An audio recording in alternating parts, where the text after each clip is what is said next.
So I was in a discussion with Ron Fox, and he knew about my research with Ruth Mae Fox, and I mentioned how much I would love to hear her voice. And there's nothing like connecting with a person through photographs, which gratefully we had plenty of photographs of her, but through kind of in real time. What did this person say when you were talking face to face? What would it have been like to just hear her words, her syntax?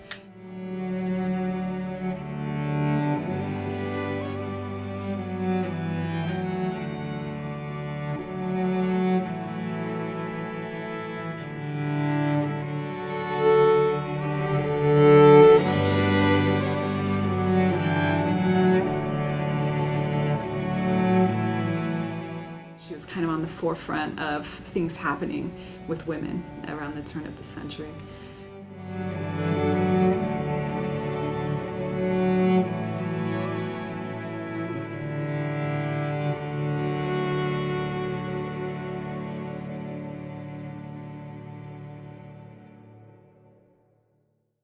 Grandma lived with us for 20 years, 39 until she died at 104.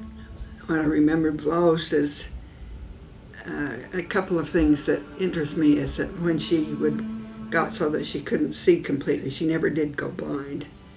She could always see whether we had too short a skirt or wore pants, because she didn't like that. She always noticed that. But the best thing I remember her from is her memory. She would write poetry. She wrote hundreds of poems. And I was asked one time to go down to town for her and to buy some thread for her when I was going downtown. We used to always walk downtown at that time. Occasionally we rode a streetcar, but most of the time we walked. And I forgot the thread. And she shook her finger at me and said, "Catherine, you'll never forget if you learn to remember first." The day she died in her house, she said, "Well, my bags are packed," and died at the house where I live.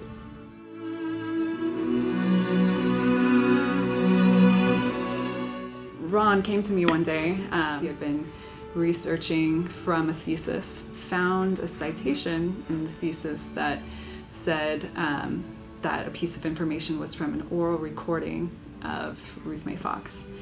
And so his ears perked up, and he did an amazing job of tracking down the author of the thesis. And then after finding out that he had passed away, he contacted the descendants, one of whom was Joy Chalice, and was kind enough to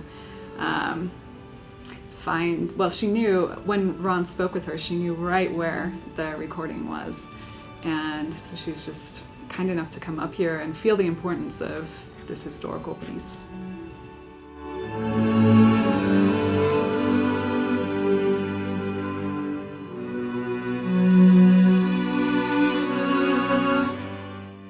He taught us to preserve our history.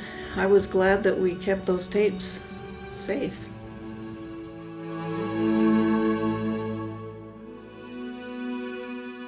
Your name? Ruth Mae Fox. Your age? 103. Your place of birth? Westbury, Wiltshire, England. When did you come to Utah? In August 1867. How did you come? Came by ox teams. The recording was on a reel-to-reel, and there's no equipment typically available to play it.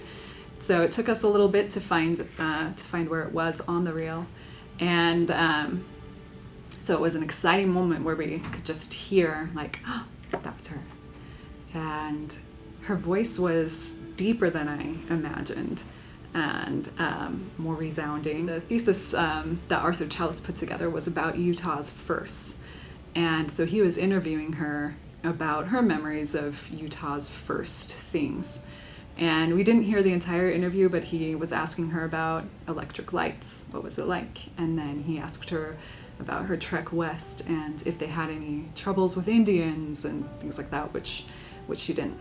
But it was just awesome to hear her speak about herself and about her life experiences, and yeah, just to hear the sound of her voice. It was amazing. I remember my husband had built quite a large house down on the 14th floor where we lived. And one night when we came home, he opened the door rather hurriedly and turned on a light. See, it was a surprise to me. He'd been having it put in the house, and so that's the way he introduced it to me.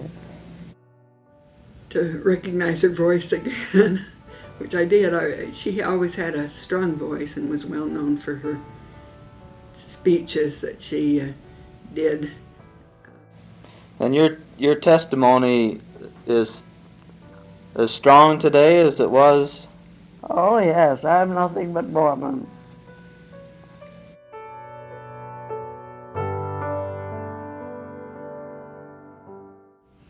First, she's kind of a representative pioneer, and that is awesome in itself, that you can still hear the voice of a woman who traveled across the plains and could recall and talk about her experience. And so that in itself is a priceless bit of history. I'd say it's definitely enriched my life personally, just to learn about Ruth Mae Fox, my ancestor, and also just the network of people it allows you to meet. This has been hugely meaningful to me to kind of just hear her off the cuff. Really a great experience, and I felt very close to my father. I know that he's very happy at this time, that his work still lives, along with Ruth Mae Fox and her work. To have a connection with that is a great, great honor.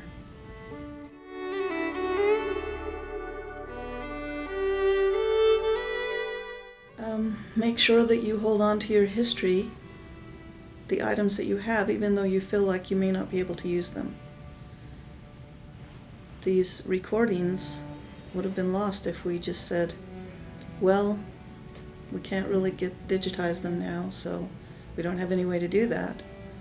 But hold on to those things because they're very valuable. I would encourage anyone to just continue plugging away and learn about your ancestors, and not underestimate what information might be out there in people's attics, in unknown places. I was just lucky enough to have Ron Fox, who was able to track something down, and lucky enough to have had someone preserve an item, and you never know what you will find that has been preserved.